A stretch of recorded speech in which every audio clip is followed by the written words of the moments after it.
regulate things out of existence.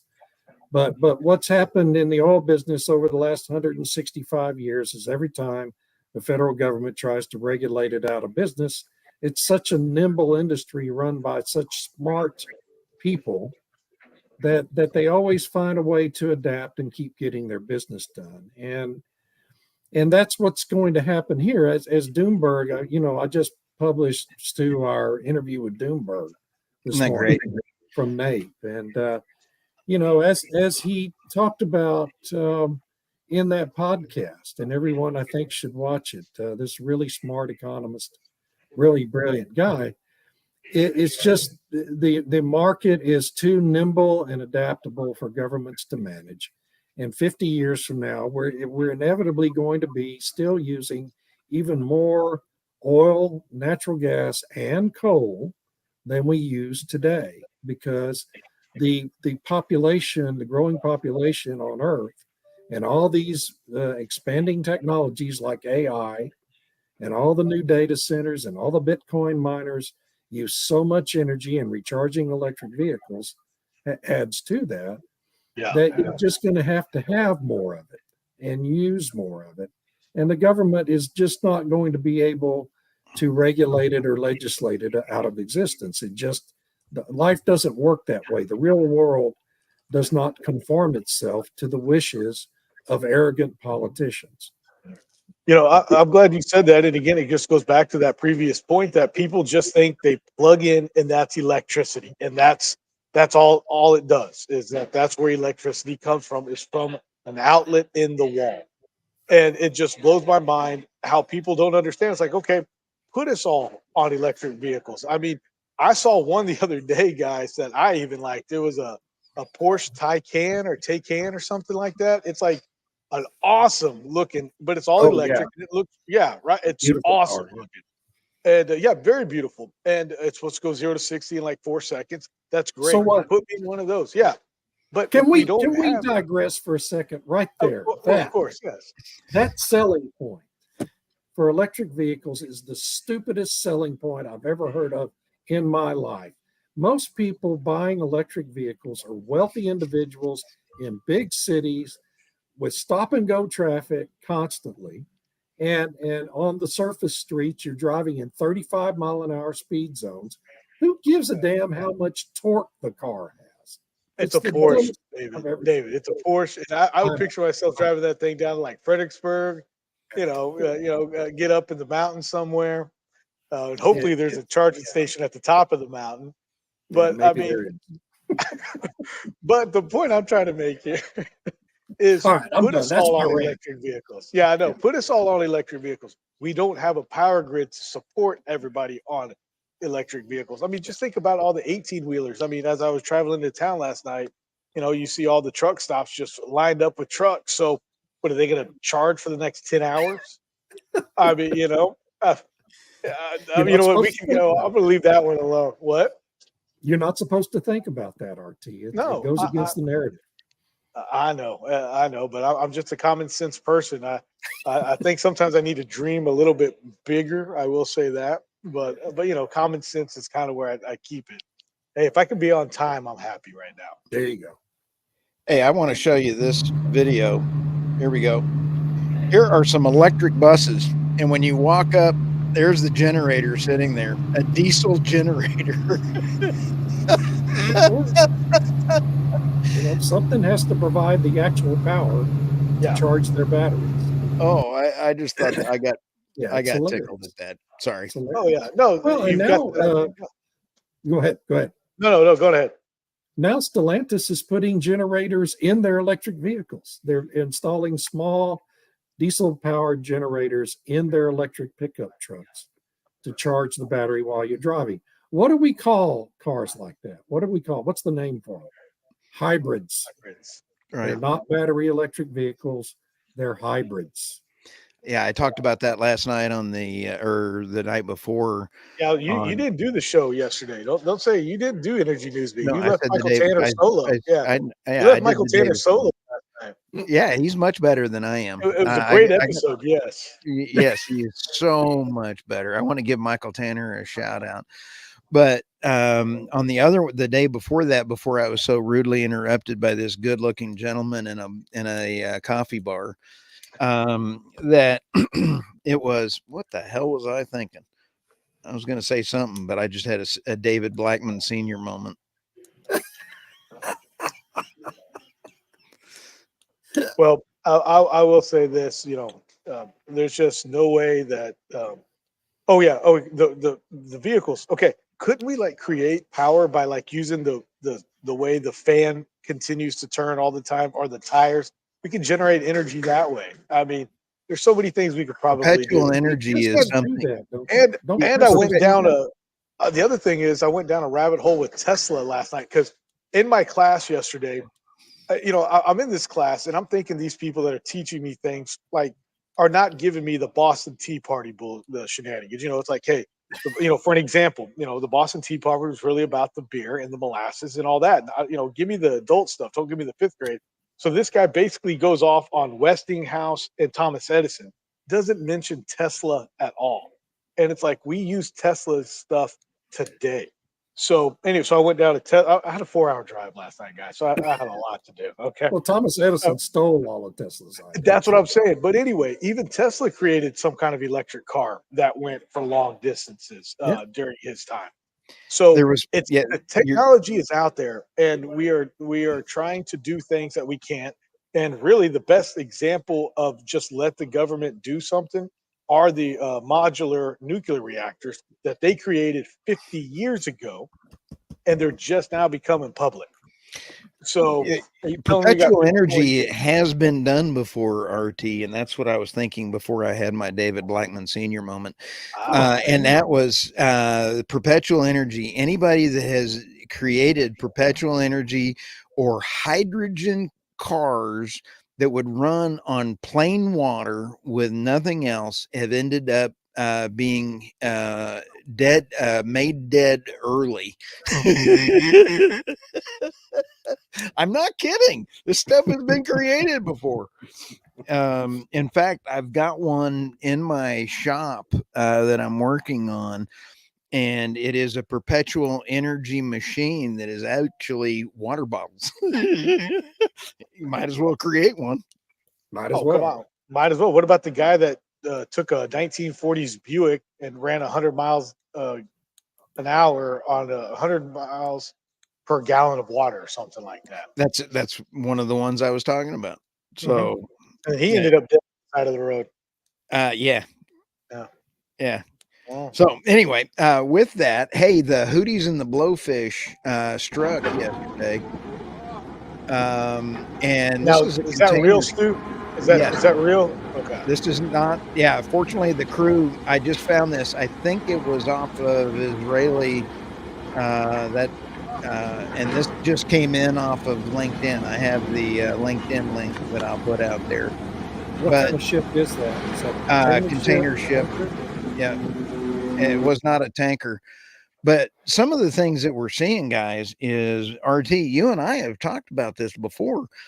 Why isn't it? Boy, that's my Oklahoma way to talk. Sounds like, yeah. Why aren't we seeing higher prices, guys? And you got terrorism going all around the world. I don't get that's funny you mentioned that, because I actually had a private conversation yesterday. You were not invited, Stu.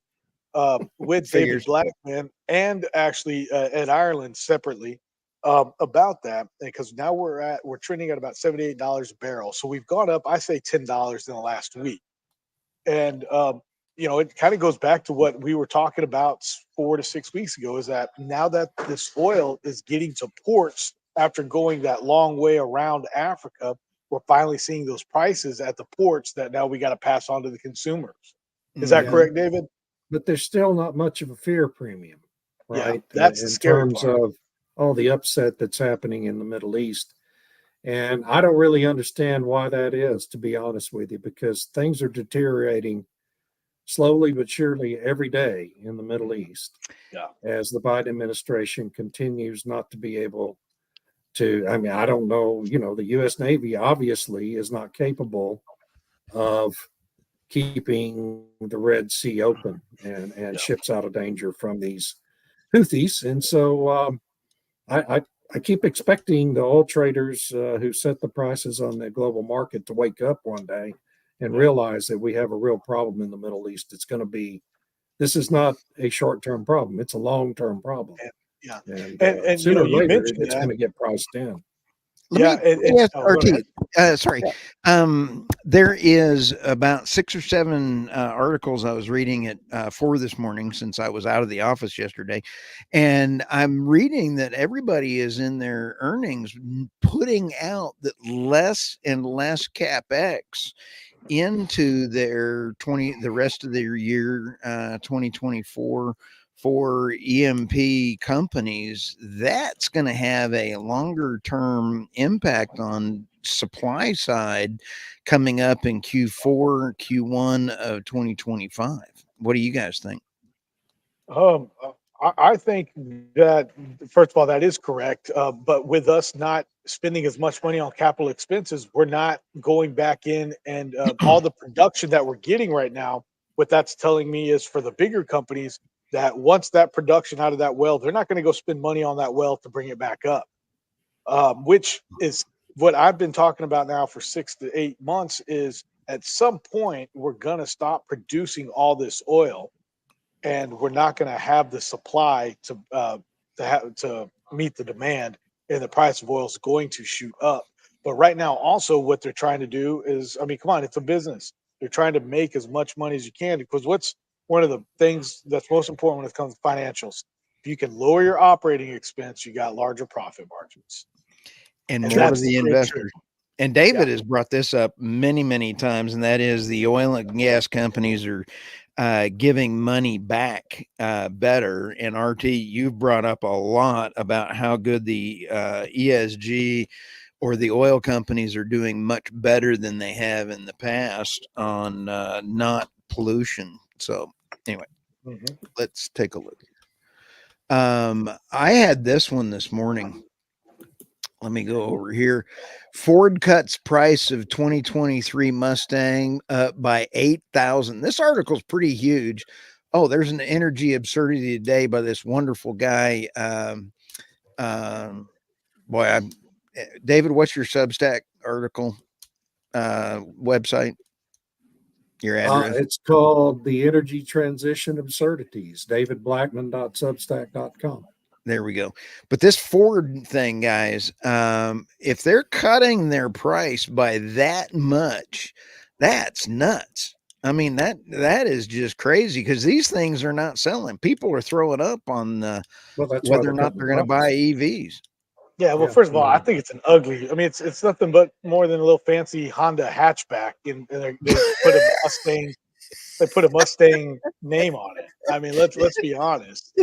And you know, it's a little Honda Civic hatchback, and are they really cutting the price, or are they doing that stupid, hey, we're going to knock off $8,100, or is it the MSRP that they're actually cutting the price of? You know, Well, they're cutting the price, but they have to go talk to the manager first, right? oh, of course. You know, Like I got a good deal for you today. I got a good That deal was for a you good one, today. David. But guys, so instead of losing $47,000 per car, they're going to lose now 47 plus 8. How much is that per car?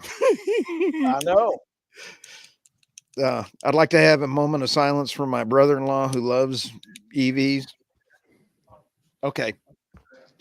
Well, does he have the Porsche? If he has the Porsche, I mean, guys, look at that Porsche. It is sick. I'm not gonna lie. Yeah, they're sweet looking cars. Yeah. They are.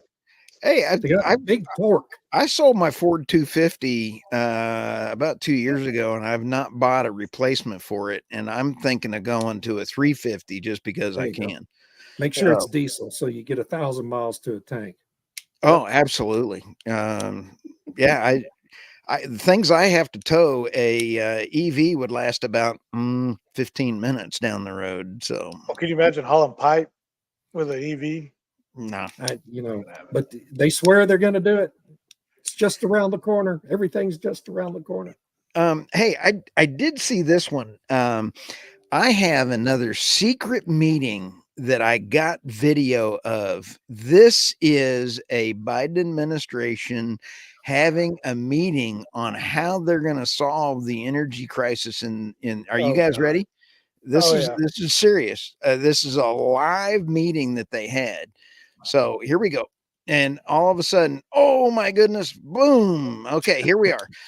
For our podcast listeners, we're watching a bunch of goes Grandma. dogs. Yeah, the meeting went to the dogs, and all these people are getting thrashed by their dogs on walks. Look at this one. Ow! Snap! Oh, snap! Oh, this one. That's why I'm Oh, a cat guy. I never get that from my cat. watch this. Boom! Oh, That oh, that's dad ridiculous. is gonna get talked to. Oh my goodness. yeah, she was in trouble from the get-go, wasn't she? I'm sorry. I just had to share this private meeting. Anyway. Just another reason to have a cat, folks. Yep. Oh yeah. Hey, we've got probably about another 5 minutes here. When we close out, I did find this one, which I'll have the show notes in here. This one, I'm not sure if you guys saw this. Let's turn this one up.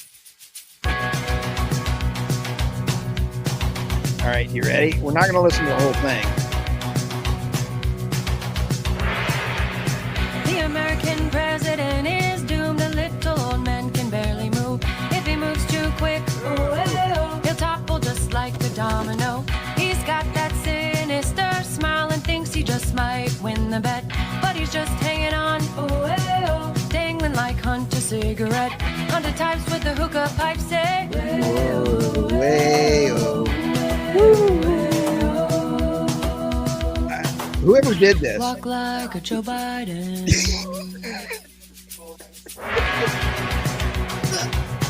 Okay. Walk by Joe Biden. I'll tell you what, that was pretty cool. I love that one. All right, guys. RT, how do people find you? Oh man, they can always go to pecoscountryoperating.com or excuse me, pecosoperating.com.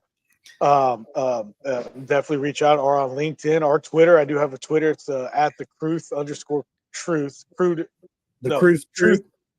Underscore I don't even know Truth. my own Twitter. Yeah, I don't even know. It's Truth_Crude. That's what it is.